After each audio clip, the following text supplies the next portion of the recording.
एरी मैं तो प्रेम दीवानी, मेरा दर्द न जाने कोई। सूली ऊपर सेज हमारी, किस विधि सोना होए। गगन मंडल पर पिया हमारा, किस विधि मिलना होए। घायल की गति घायल जाने, या जिन लाई होए। जोहरी की गति जोहरी जाने, या जिन जोहर होए। मीरा का दर्द मिटे जब वैद संवरिया। यानी मीरा एक ऐसी झील, मीरा एक ऐसी मानसरोवर जिसकी गहराइयों को जानना अत्यंत ही कठिन और मुश्किल है, और जिसको शब्दों में व्याख्यान करना और भी मुश्किल है। क्योंकि मीरा ने जो भी पदों की रचना की वो कोई सूत्र या शास्त्र नहीं, उनको किसी तर्क पर तोला नहीं जा सकता, किसी बुद्धि से उनका परीक्षण नहीं किया जा सकता, क्योंकि मीरा स्वयं एक भक्ति है। मीरा का जीवन ही भक्ति से संपूर्ण है, मीरा का जीवन ही श्रद्धा से संपूर्ण है। मीरा की कहानी एक पूर्ण समर्पण की कहानी है। मीरा ने स्वयं कहा कि मैं पूर्व जन्म में भगवान कृष्ण की एक गोपी थी और मेरा नाम ललिता था। हालांकि पंडितों ने, पुरोहितों ने, इतिहासकारों ने, पुराण के जानकारों ने, सब ने इस बात को मना किया, परंतु मैं इस बात को मानता हूं क्योंकि मीरा ने स्वयं कहा। और जब मीरा स्वयं किसी बात को कहे तो उसको हम तर्क पर उतारें, ये उचित नहीं। कहते हैं, जैसे मैडम मनीषा ने कहा कि मीरा को जब 3-4 साल की थी कोई साधु मिले। ऐसा नहीं कि साधु ने उन्हें मूर्ति दी, साधु ने पूजा के लिए गिरधर गोपाल की मूर्ति निकाली, और जैसे ही मूर्ति निकाली मीरा ने उस मूर्ति को देखा तो मीरा ने रोना शुरू कर दिया और मूर्ति मांगनी शुरू कर दी। साधु ने कहा कि सालों साल से मेरी झोली में ये कृष्ण भगवान की मूर्ति है, मैं तुम्हें कैसे दे दूं, क्योंकि सुबह और शाम पूजा के लिए मुझे चाहिए। साधु ने बालहट को समझा ही नहीं, साधु ने मीरा की भक्ति को समझा ही नहीं, और साधु ने उस मूर्ति को देने से मना कर दिया। इधर मीरा अपना रोना रोती रही, तड़पती रही। और कहते हैं साधु जब वहां से गए और किसी गांव में रुके और रात को सोए तो स्वप्न में कृष्ण भगवान स्वयं आए। कृष्ण भगवान ने कहा कि जिसकी मूर्ति है उसे क्यों नहीं। अब साधु को अचंभा हुआ कि स्वप्न में कृष्ण भगवान आए और कहा कि जिसकी मूर्ति है उसे क्यों नहीं दी। सालों साल कृष्ण भगवान को पूजता रहा, परंतु भगवान कृष्ण ने दर्शन नहीं दिए स्वप्न में। परंतु मीरा के हट से भगवान कृष्ण ने उस साधु को दर्शन दिए, और उनकी प्रेरणा से साधु वापस आया और मीरा को वो मूर्ति सौंप दी, जिस मूर्ति को मीरा ने ताउम्र, पूरी उम्र अपने पास रखा। अब कोई मुझसे पूछे कि ये क्या था, तो मैं ये कहूंगा कि मीरा ने मूर्ति को देखा तो मीरा को पूर्वाभव हुआ, पूर्व जन्मों का आभास हुआ, which we call as deja vu. यानी उसको उसी समय पूर्व जन्मों का आभास हुआ और वो उसी समय मंत्र मुग्ध हो गई और उसने अपने खोए कृष्ण भगवान को पा लिया। This is what is a scientific explanation for this. और पूर्वाभव हमें होता है, डेजा व्यू हमें होता है। This is a point worth proving, and after this the story doesn't and here. जैसा बताया गया कि मीरा ने शादी के समय भी उस भगवान शालिग्राम की मूर्ति को अपने साथ रखा, और कहते हैं कि फेरे उसने अपने पति भोजराज के साथ नहीं लिए, फेरे भी इसी मूर्ति के साथ लिए।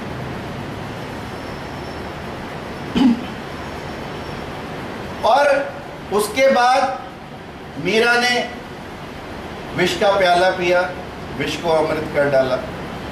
मीरा को सांप भेजा गया, मीरा के गले का हार बन गया।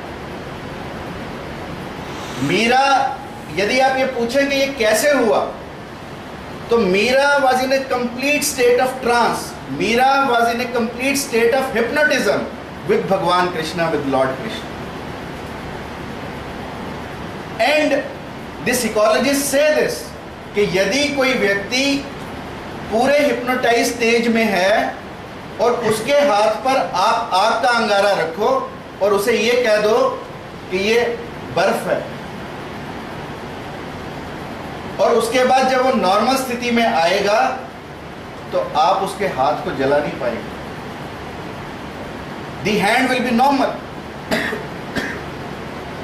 Why?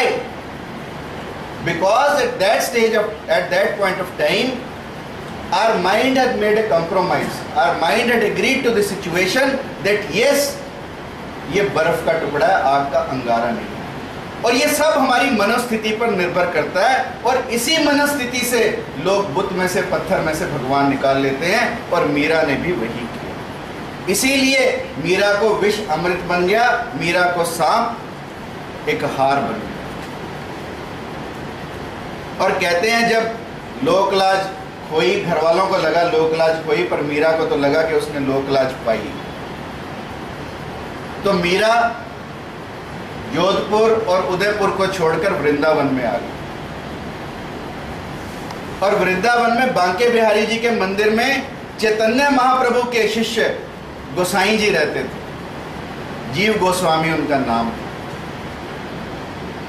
वो स्त्रियों से नहीं मिलते थे। मीरा ने उन्हें पत्र भेजा कि मैं तुम्हें मिलना चाहती हूं। उन्होंने कहा कि मैं स्त्रियों से नहीं मिलता। तो मीरा ने जवाब भेजा कि मैं सोचती थी कि इस वृंदावन में केवल एक पुरुष है और वो है भगवान कृष्ण, दूसरा पुरुष कहां से आ गया मेरी समझ में नहीं है। द्वार बंद करवा दिए गए क्योंकि स्त्रियों का प्रवेश वर्जित था। द्वारपाल खड़े कर दिए गए ताकि मीरा मंदिर में ना आ सके। और जब मीरा लोर में आई, भगवान कृष्ण को याद करती हुई आई, तो कहते हैं द्वारपाल स्वयं सो गए, द्वार स्वयं खुल गए और भगवान के दर्शन मीरा को स्वयं से। और इतने प्यार से कहते हैं मीरा ने पुकारा भगवान कृष्ण को कि कृष्ण की मूर्ति स्वयं दूर से चलकर मीरा के पास आ गई। सारा वृंदावन आश्चर्यचकित हो कि ये कैसे संभव हुआ। और आज भी यदि आप वृंदावन के मंदिर में, बांके बिहारी के मंदिर में जाओ, तो पर्दा खींचते रहते हैं वो हर मिनट में, ताकि कोई फिर से इतने प्यार से ना पुकार ले, इतनी प्रेम भावना से ना पुकार ले कि भगवान की मूर्ति फिर से चलने लगे। इसलिए पर्दा खींचते रहते हैं कि कोई निहार ना पाए भगवान। ये हमारे धर्म में होता रहा। जब जब कोई सत्य प्रकट होता है, जब जब कोई सत्य आता है इस दुनिया पर, तब तब हम विरोध करने लगते हैं, क्योंकि हम झूठ के साथ जीते, क्योंकि हमने झूठ के साथ जीना पसंद कर लिया। हमारा जीवन एक झूठ है, उस मिथ्या को हमने सच्चाई समझा, इसलिए हम अड़चने पैदा करते हैं जब भी कोई सत्य प्रकट हो। और इसीलिए मीरा के लिए भी अड़चने प्रकट की। और वृंदावन से मीरा द्वारका आई। द्वारका में रणछोड़ दास जी का मंदिर, और राणा ने मीरा को वापस बुलाने के लिए पूरे लोग भेजे कि जाओ मीरा को किसी तरह से बुला लो। तो मीरा ने कहा मैं अपने बांके बिहारी से पूछ कर आता। और मीरा अंदर गई और कहते हैं फिर वापस समा गई अपने कृष्ण में, समा गई अपने बांके बिहारी में, समा गई अपने गिरधर गोपाल में। ऐसा मीरा का चरित्र जो भगवान कृष्ण से शुरू हुआ और भगवान कृष्ण पर खत्म हुआ, ऐसा चरित्र न देखने को मिलता है न सुनने को मिलता है। आज हम लोग भी मीरा को भूल गए, हम लोग भी रविदास को भूल गए, हम लोग भूल गए कबीर को, हम लोग भूल गए नानक को, हम लोग भूल गए दादू। जिन लोगों ने ज्वलंत सत्य, जो लोग स्वयं ज्वलंत सत्य थे, उन सबको हम भूल गए। इसीलिए आज इस देश में अराजकता का बोलबाला है। यदि हमने इन सबको याद किया होता तो शायद आज इस देश के हालात जो आज हैं वो ना होते। यदि हमने कभी पढ़ाया होता बच्चों को मीरा के बारे में। अब तो when we used to study in Haryana board, there were of course 4 to 5 पद जिनको हम व्याख्या करते थे मीरा की, और अब CBSE एजुकेशन के बाद तो there is hardly anything related to Meera. और यदि आप मीरा की मूर्ति दिखाकर बच्चों को पूछेंगे, मीरा का चित्र दिखाकर बच्चों को पूछें, तो शायद वो रिकग्नाइज भी ना करें।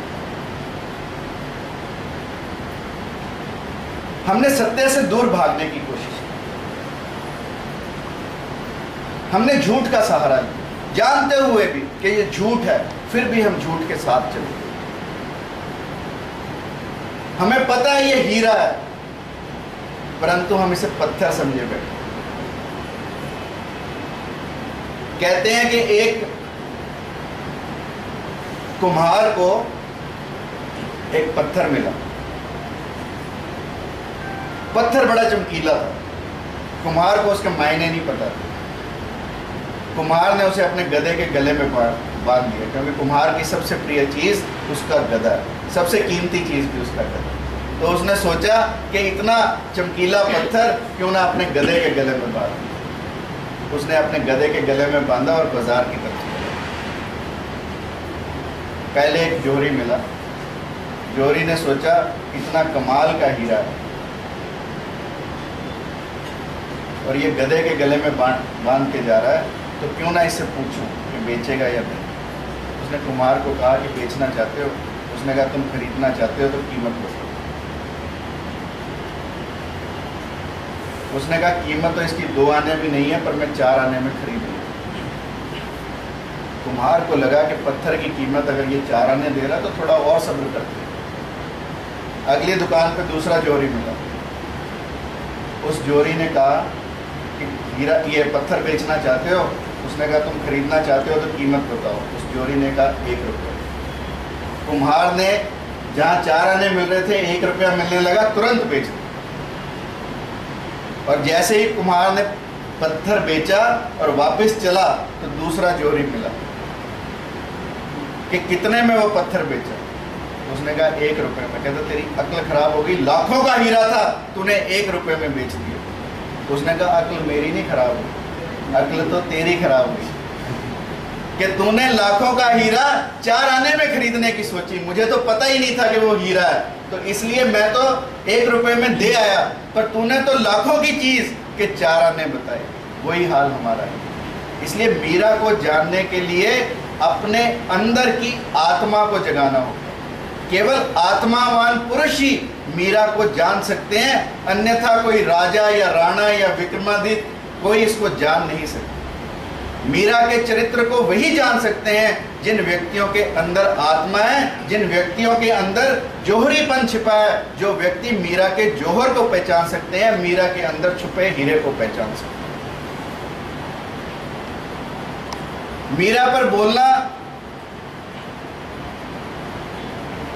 समय की कोई सीमा नहीं मानते, परंतु समय की सीमा में हम सब लोग बंधे हैं। इसलिए आज इतना ही पर कहना चाहूंगा कि सब चीजों में एक ही निचोड़ है। किसी ने लिखा हर लम्हा मेरे मन में, हर लम्हा मेरे मन में अरमान बदलते रहते हैं। किस्सा तो वही फरसुदा है, मतलब पुराना है, पर उन्वान बदलते रहते हैं, शीर्षक बदलते रहते हैं। हर लम्हा मेरे चंचल मन में अरमान बदलते रहते हैं। किस्सा तो वही फरसुदा है, पर उन्वान बदलते रहते हैं। पूजा के हर लम्हा इसमें हर लम्हा मेरे मन के अरमान बदलते रहते हैं। किस्सा तो वही फरसुदा है, पर उन्वान बदलते रहते हैं। जब जिस्म के मेरे ठहरा तेरी पूजा करना, पूजा के मगर है बुत तेरे सामान बदलते हैं। पूजा के मगर है बुत तेरी सामान बदलते हैं।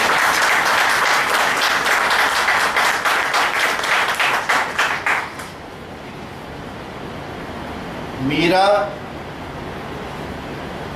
को यदि आप लोग थोड़ा सा भी जानना या पहचानना चाहते हैं तो वृंदावन और द्वारका ज़रूर जाएं।